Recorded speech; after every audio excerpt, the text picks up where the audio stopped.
data tablet had been malfunctioning for 3 days, and Adrian Kels was reasonably certain it had developed sentience just to spite him.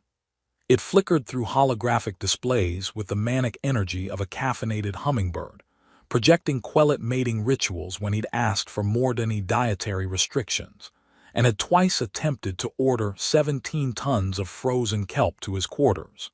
Now it was leading him on a merry chase through the bowels of the Celestial Accord asterisk, beeping with what he could only describe as smugness.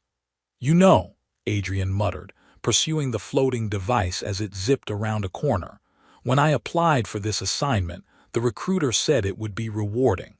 She used the word prestigious 4 times. Nobody mentioned I'd be hunting rogue electronics through a flying United Nations. The ship groaned around him, a sound like whales singing in a cathedral. 47 species sharing recycled air and forced proximity, all pretending they weren't imagining what the others tasted like. Adrian had cataloged 6 near incidents in the past week alone. A Helirite who'd forgotten that Terran handshakes weren't threats, a quellet who'd bioluminesced a marriage proposal at a very confused maintenance bot, and one memorable moment when someone had programmed the cafeteria dispensers to serve everything at temperatures that violated 3 different species' religious codes. The tablet darted through a doorway that shouldn't have been there, and Adrian followed before his brain caught up with his feet. The air changed immediately, became thicker, sweeter, like breathing liquid starlight. Gravity felt softer here, as if the ship remembered this space was supposed to be elsewhere. Gardens shouldn't exist on military-grade diplomatic vessels, but apparently nobody had informed the vegetation. Trees grew in impossible spirals, their bark shimmering with equations that hurt to look at directly. Flowers bloomed in colors that didn't have names in any human language, possibly because human eyes weren't supposed to perceive them. "Okay, this is officially above my clearance level," Adrian said, but the tablet had already vanished into a grove of something that looked like willows made of frozen light. He pushed through hanging branches that sang when touched, a chord progression that felt nostalgic for a memory he'd never had. The grove opened into a circular clearing where the floor was either highly polished stone or contained starfield. He couldn't quite tell. At the center stood a figure draped in silver fabric that moved like mercury, and Adrian's doctorate in xenobiology provided absolutely no useful information about why he couldn't stop walking forward. The tablet chose that moment to execute what could only be called a victory loop, smacking directly into the draped figure. Adrian lunged, trying to catch either the device or prevent a catastrophe, but momentum had other plans. He collided with softness and fabric, and something that smelled like winter mornings, and they both went down in a tangle of limbs and torn silver cloth. Time did something funny, stretched and contracted simultaneously. Adrian registered several things in rapid succession. Pale skin that seemed to generate its own light, long ears sweeping back like sculpted ivory, and extending a good 4 inches beyond where human ears had any business going, and eyes the color of moons reflected in frozen lakes.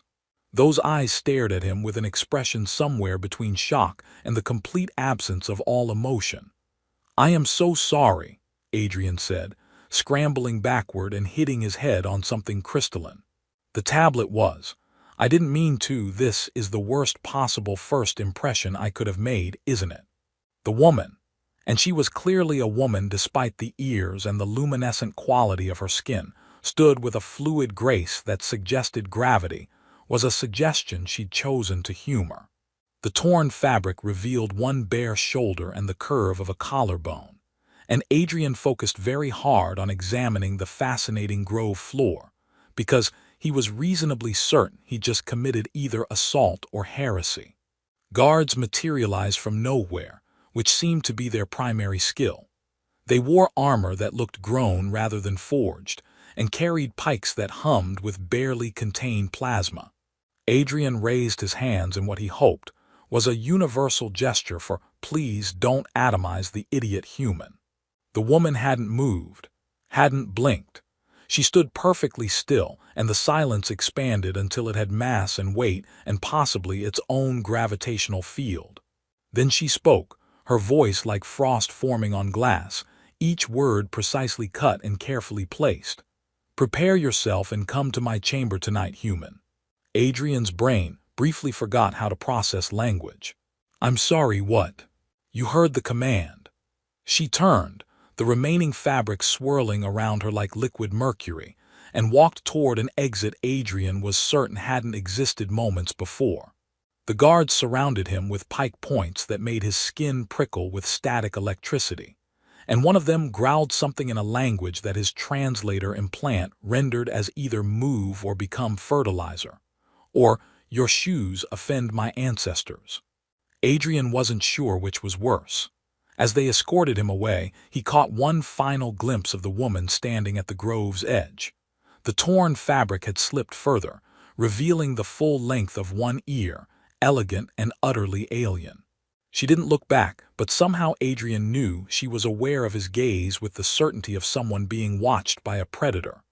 "So," Adrian said to the guards, because his mouth had never learned when to stop moving, "on a scale of mild inconvenience to they'll never find my body, how much trouble am I in?" The guards said nothing, which Adrian decided to interpret as "somewhere beyond the scale we prepared for your species." His data tablet, still clutched in one guard's appendage, beeped once. It sounded distinctly satisfied. Adrian spent the next 8 hours discovering that mortal terror had diminishing returns. After the first hour of imagining creative execution methods, his brain simply gave up and defaulted to researching, which was at least a familiar form of panic. "Aurelians," he muttered, scrolling through the ship's database on his repaired tablet, which had mysteriously returned to his quarters with what he swore was an apologetic blinking pattern. "Gravitational technology masters, extreme isolationists, cultural information, restricted, restricted, restricted. Oh, that's helpful, very thorough." The database offered 3 concrete facts. Aurelians possessed advanced understanding of space-time manipulation. They maintained strict physical boundaries with all other species, and their queen had personally negotiated 17 interstellar treaties without ever removing her ceremonial veils. There was a single image, heavily pixelated, showing a figure in silver at a conference table surrounded by ambassadors who all leaned slightly away, as if proximity itself carried risk. "Hey, deceased future me," Adrian said to his reflection in the dark viewport. "Remember when your biggest problem was explaining to the Mordeni delegation why humans blink? Good times." His quarters chimed, and Koji's face appeared on the comm screen, grinning with the confidence of someone whose life wasn't actively imploding. The engineer had somehow acquired a hat that defied 3 laws of physics, and possibly a 4th nobody had discovered yet. "I heard you assaulted royalty," Koji said cheerfully. "My man, when I said you needed to network more aggressively, that wasn't what I meant. I didn't assault anyone. I collided. There's a difference." "Is there, though?" In the eyes of whatever passes for Aurelian law, Koji leaned closer to the screen. "What's the sentence for touching their queen? I'm betting it's creative. These old species always get creative with punishments. The Ithurians make you listen to their folk music until you confess to crimes you didn't commit." Adrian pulled up another database entry, this one even less helpful than the previous. According to this, nobody touches Aurelians. It's fundamental to their culture, something about essence frequencies and contamination. So you contaminated their queen's essence frequency. That's definitely going in your obituary. Koji adjusted his impossible hat. "Look, maybe she just wants to yell at you in private. Maybe it's a diplomatic thing. Maybe Aurelians are really into public shaming and you're about to become a teaching moment." "You're not helping." "I'm absolutely helping. I'm preparing you for the reality that you might be attending your own ceremonial disgrace tonight. Wear something nice. Go out with dignity." Koji's grin widened. "Or, and hear me out, maybe she thought you were cute and this is how Aurelians flirt. By summoning people to chambers with ominous phrasing." That's the stupidest theory I've heard all day. You have a better explanation for why you're not already in the brig. Adrian didn't, which was the problem. He'd spent hours trying to logic his way through the encounter, but every angle led to contradictions. If touching Aurelians was forbidden, he should be in custody awaiting trial. If the Queen was offended, she would have said so immediately. Instead, she'd given him an order that sounded like a threat, but felt like something else entirely, something his xenobiology training had no framework for understanding. Evening approached with the inevitability of orbital mechanics. Guards arrived at his door precisely on time, different ones than before, but wearing the same grown-looking armor and carrying the same humming pikes. They escorted him through corridors he'd never seen, past checkpoints that scanned not just his biometrics but apparently deeper things, intentions maybe, or the probability of his next action. One scanner made his fillings ache. Another caused momentary synesthesia where he could taste the color blue. "Is this standard security protocol?" Adrian asked. "Or are you checking if I'm secretly made of hostile pudding?" The guards maintained perfect silence, which seemed to be their primary form of communication. The upper levels of the celestial accord bore no resemblance to the functional quarters where most species lived. Here, architecture became abstract. Walls rippled with contained starlight, and gravity operated on suggestion rather than mandate.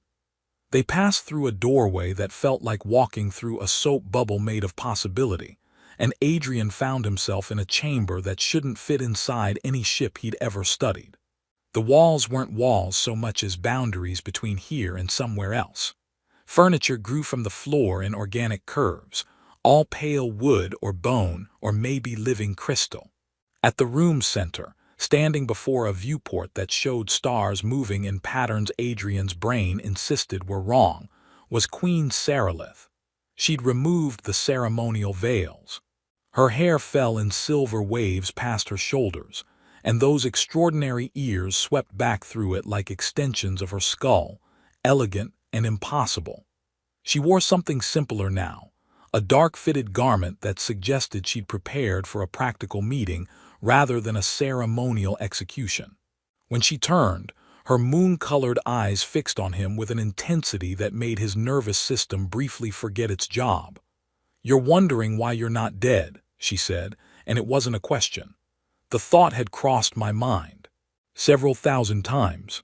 "Sit." She gestured to something that might have been a chair or might have been a patient geological formation. Adrian sat. She remained standing, and he realized she was maintaining distance, staying at least 6 feet away, as if proximity required careful calculation. "I need you to understand what you did," Sarilith said, and her voice carried none of the frost from their first meeting. Now it sounded tired, which was somehow worse. "Aurelians perceive emotional resonance. We feel the intentions and states of those near us. It's not telepathy, nothing so precise. More like standing in a room where everyone is singing slightly off-key, constantly, forever." Adrian's mind started making connections his mouth was too smart to interrupt. "Physical contact," she continued, circling him slowly, "creates feedback loops. Most of my people find it overwhelming, sometimes painful. We evolved isolation as survival, but royal bloodlines are different. We're bred to withstand stronger connections, to sense the emotional currents of populations." She stopped circling, stood with her back to him, staring at the impossible stars. "When you touched me, I didn't feel violation. I felt silence." Silence. Clarity. One clear signal cutting through the noise of 3,000 minds aboard this ship. She turned, and something in her expression reminded Adrian of someone drowning who just glimpsed the surface. "I need to understand why. You will meet with me each evening for one ship cycle. I will study human contact protocols. You will document Aurelian psychology. It's transactional, scientific." The first official session began with what Adrian would later describe as the most awkward handshake in galactic history. Sarilith approached the gesture like a scientist, preparing to handle radioactive material. She stood exactly 6 feet away, staring at his extended hand as if it might spontaneously develop teeth. Her own hand remained at her side, fingers twitching in microscopic movements that Adrian's pattern recognition brain identified as counting, possibly calculating, definitely stalling. "It's a greeting," Adrian said, trying to sound encouraging rather than desperate. Humans clasp hands briefly, shake once or twice, release. It signals peaceful intent, non-aggression, sometimes agreement depending on context. And the pressure, firm but not crushing. You're not trying to prove anything, just acknowledge the other person exists. Saralith took one step forward, then another. Her breathing had changed, become consciously controlled, the way someone might breathe before diving into cold water. When she finally extended her hand, it trembled. Not with fear exactly, but with the effort of overriding every instinct her species had cultivated over millennia. Their hands met. Adrian kept his grip gentle, let her control the pressure, and felt her fingers ice cold against his palm. The contact lasted perhaps 3 seconds before she pulled away, stumbling backward until she hit the viewport. Her ears had flushed with color, a pale blue spreading from the tips downward, and she pressed both hands against the transparent surface, as if anchoring herself to something solid. "That was," she said, breathing harder than the physical exertion warranted, "unexpected. Are you all right? I felt your anxiety about my anxiety, which increased my anxiety, which you then felt, creating a loop." She pushed away from the viewport, shook her head as if clearing water from her ears. "It's inefficient. How do humans function with such constant feedback? We mostly don't notice it. We're used to the noise, I guess." "The noise," she repeated, and something like wonder crossed her face before she locked it away. "Again, we'll try again." They shook hands 17 more times that evening. By the 10th attempt, Saralith had stopped flushing blue. By the 15th, she'd managed to maintain contact for a full 5 seconds. By the 17th, she declared the experiment sufficient and retreated to the far side of the chamber, where she stood processing whatever information her enhanced perception had collected. "Tomorrow," she said, not looking at him, "bring examples of other human greetings. Non-contact ones first, then we'll progress." Adrian left feeling like he'd just participated in something between a laboratory study and a trust exercise, neither of which adequately explained why his hand still tingled. The sessions developed a rhythm that Adrian's scientific training recognized as methodology and his human instincts recognized as something more dangerous. Night 3. Verbal greetings across species, which led to Adrian teaching her hello in 17 Earth languages while she demonstrated Aurelian resonance harmonics that made his teeth vibrate. Night 4. The concept of personal space in human cultures, which Saralith found both fascinating and horrifying, especially when Adrian explained that some humans actually enjoyed crowded spaces. By choice? She asked, her ears tilting forward in what he'd learned meant genuine confusion. They voluntarily subject themselves to sensory chaos. Some people find it energizing, connection without isolation. That sounds exhausting. You're standing 4 feet away instead of 6. That's progress. She glanced down as if surprised to find her feet had betrayed her, then deliberately stepped back. But Adrian had seen the calculation in her eyes, the way she measured distances with the precision of someone who'd been doing it their entire life. Night 7 brought music. Adrian had smuggled in his personal audio device, loaded with everything from classical symphonies to whatever genre his sister had been into that week. Saralith listened to Bach with her eyes closed, her ears moving independently like satellite dishes tracking signals, and Adrian watched her face cycle through expressions she probably didn't know she was making. "It has structure," she said when the piece ended. "Mathematical structure underneath the emotion. That's elegant. Try this one." Adrian queued up something with a heavier beat, and Saralith's ears flattened against her skull. "That's aggressive." Why would anyone create aggressive sound? "It's for dancing, moving to rhythm. Humans do it for fun, sometimes in groups." The look she gave him suggested he just described an exotic form of ritual combat. Humans voluntarily synchronize movements while experiencing sensory overload. When you put it that way, it does sound weird. Demonstrate. Adrian hadn't danced since his sister's wedding, where he'd primarily demonstrated that 3 drinks did not, in fact, make him better at coordination. But Saralith was watching with that focused intensity she applied to everything, and refusing felt like failing an experiment. He stood, let the music move through him, and did his best approximation of dancing while an alien queen observed like he was a particularly interesting bacterial culture. "You're laughing," he said, catching the microscopic quirk at the corner of her mouth. "I'm not." "You absolutely are. That's twice now. I'm keeping count." The almost smile vanished, but not before Adrian saw something else underneath it, something that looked like surprise at her own reaction. She moved closer, within 3 feet now, and Adrian held perfectly still because he'd learned that sudden movements made her retreat. "Show me how humans dance together," she said. "That requires contact." "I'm aware." Adrian extended his hand, palm up, an invitation rather than a demand.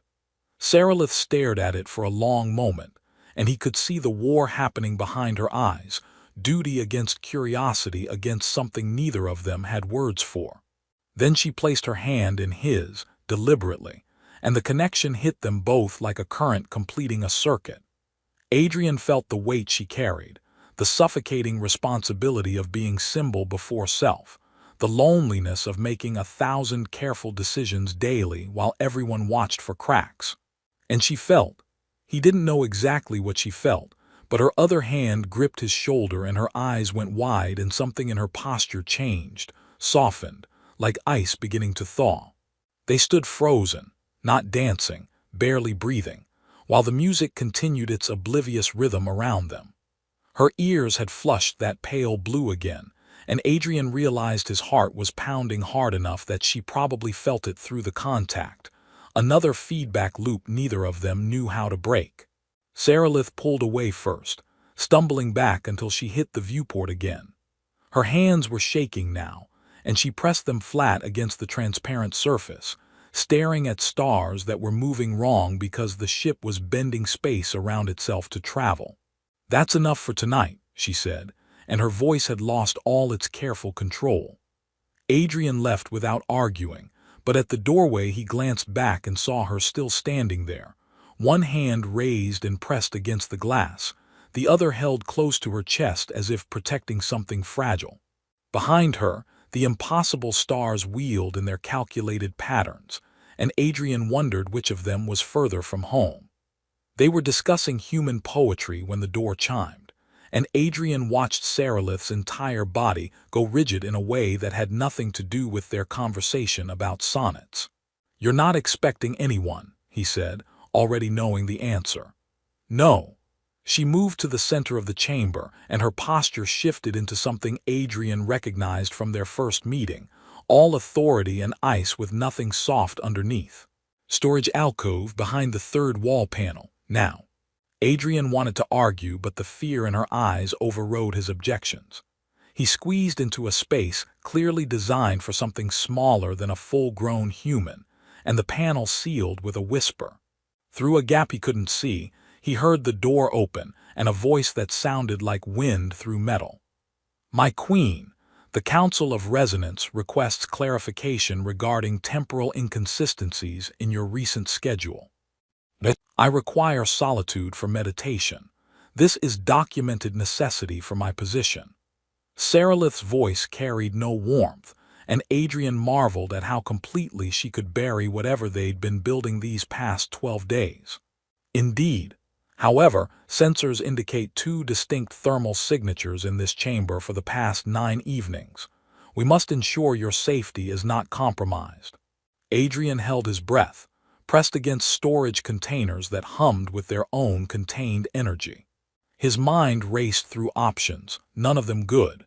If they found him, Saralith would face consequences he couldn't imagine. If they didn't, he'd spend the rest of the voyage wondering what happened to her. The secondary signature is experimental resonance equipment, Saralith said, and Adrian heard no hesitation in the lie. I've been testing theoretical applications of human biometric data. The equipment generates thermal approximations. May we examine this equipment? You may not. It's calibrated to my specific resonance frequency. External observation would corrupt the data. A pause, and Adrian imagined her staring down the advisor with those moon-colored eyes. Unless the council wishes to explain to the summit why my research has been compromised by internal interference. The silence stretched until Adrian's lungs started burning from held breath.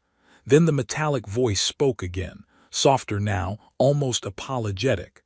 Of course not, my queen. However, we must advise caution. The summit convenes in 3 days.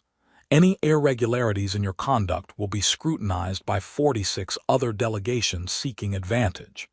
I'm aware of the political landscape. Is there anything else? No, my queen. May your resonance remain clear. The door whispered closed, and Adrian counted to 30 before the panel opened. Saralith stood exactly where he'd left her, but something in her had cracked. Not broken, but definitely fractured, and he could see the effort it took to hold the pieces together. 3 days, she said to the viewport, to the stars, to no one. I have 3 days before this ends. Before what ends? This, whatever this is. She turned, and her ears were flat against her skull, distress signal he'd learned to read. At the summit, I'll be surrounded by my delegation every moment, full resonance monitoring. They'll sense any irregularity in my emotional frequency, any deviation from expected patterns, and they'll investigate. Adrian stepped closer, watching her not retreat this time. So we stop. We had 12 days. That's more than you expected. Is it enough? The question came out raw, and Saralith immediately looked appalled at her own vulnerability. I spent 7 years being what they needed. Perfect isolation, perfect control. Then you crashed into my sanctuary and I felt something I didn't know I'd lost. She pressed her palms together, a gesture he'd learned meant she was fighting for composure. Your species has a word, loneliness. We don't have an equivalent. We have resonance deficit and frequency isolation. But those are technical terms for what I think you mean when you say lonely. You want to know if 12 days of handshakes and terrible dancing is enough to offset 7 years of that. Adrian moved within 2 feet now, close enough to see the blue flush starting at the tips of her ears. I don't know. I'm not even sure what we've been doing here. Half the time I think it's scientific research. The other half I think we're both pretending that's what it is. What else would it be? I have theories, but they're probably inappropriate given that you could have me executed. The corner of her mouth twitched. That's 3 times I've almost smiled because of you. I'm definitely keeping count now. They stood in silence, and Adrian felt the weight of 3 days hanging between them like a countdown. The summit would happen. She would return to being the ice sovereign. He would return to cataloging cultural protocols and chasing malfunctioning tablets. The ship would continue its journey, and this chamber would go back to being a sanctuary for one. I want to try something, Saralith said suddenly. An experiment, possibly a stupid one.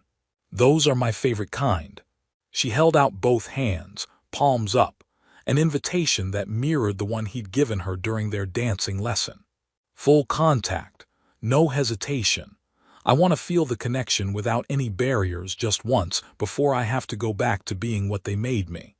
Adrian understood what she was asking. Not just physical contact, but emotional honesty, the kind that came without preparation or defense. It terrified him in a way that plasma pikes and diplomatic incidents hadn't managed. But he took her hands anyway, and the feedback loop crashed over them both like a wave. He felt everything she'd been carrying, the weight of a species that needed her to be marble instead of flesh, the exhaustion of calculated perfection, the fear that she'd forgotten how to be anything except a symbol. And underneath all of that, sharp and clear and utterly unexpected, was joy. The simple, uncomplicated joy of being seen as a person rather than a position. She felt him too, He knew, felt his chaos and humor and the stupid bravery of someone who'd never learned to be properly afraid. Felt the way he'd come to care about her not despite her authority, but independent of it, as if queens and scientists were just roles people played rather than what they were. They stood like that until Sarilith's ears had flushed completely blue and Adrian's hands were shaking. When they finally broke contact, neither of them retreated. She stayed within reach and he stayed still, and the silence between them felt different now, full instead of empty. 3 days, she said quietly. 3 days, he agreed. And then the summit happens and you go back to being untouchable. Yes, she looked at their hands, still close enough to bridge the gap if either moved. Unless I don't. That sounds like treason. That sounds like deciding what I'm willing to sacrifice for a species that bred the capacity for connection out of me, then expects me to lead them anyway. Her eyes met his, and Adrian saw the calculation happening, the same careful measurement she applied to everything. I don't have answers, but I have 3 days to figure out if there's a way to be both what they need and what I need. Adrian wanted to argue, to tell her the risk was too high, but he'd learned that Sarilith made her own decisions, and second-guessing her was both pointless and insulting. Instead, he said, "Want to hear a poem about a guy who loved the moon but could never touch it? It's tragically on brand for our situation." She almost smiled again, and this time she didn't hide it. "That's 4 times I win." "Win what?" "I don't know yet, but when I figure it out, you'll be the first